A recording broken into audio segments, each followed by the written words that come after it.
I'm Candice and I love movies. This week we are taking a break from some potential Oscar winners and award season push. And we have, Kraven the Hunter. If you're wondering why Aaron Taylor Johnson was posing so seductively, it's because this is an iconic image of Kraven the Hunter, the comic book character. I mean, it's a choice for sure. There are actually a lot of choices made in this movie, and none of them are very good. Aaron Taylor Johnson, who is a great actor, took this role probably thinking he would be maybe in the next iteration of the Avengers. It's not happening, dude. He is Kraven the Hunter, who is a otherwise normal kid who is the son of a Russian nefarious gangster played by Russell Crowe, who is attacked by a lion, and luckily there is a witch nearby in the African safari that has potion that can cure him and save him from death. And then when that happens, he has powers. Like, he can climb walls and he can jump from buildings, and he has really good hypersenses. He's also really smug and confident in his abilities, as you can tell just from this picture alone, which kind of makes him feel like a mixture of all the characters we've seen before. It's a little bit Tony Stark here. You know, the climbing the walls feels like Spider-Man, who is actually Kraven's nemesis, and that's where he got his origin, is in a Spider-Man comic book. Don't tell anybody. And it just feels like we've seen this before. His, superhuman strength, the Hulk.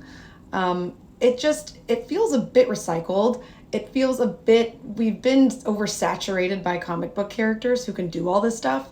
So, I mean, what's so special? Fred Heckinger has had one heck of a year. He was in Gladiator 2, he was in Thelma, he's now the brother in this. I mean, he's really killing it. I was really happy for him to see him on the screen. Maybe not in this film, but, working is working. Here are villains, the Rhino and the Foreigner. We don't really care much about them. We know how this is going to end. They put up a little bit of a fight, but, who cares?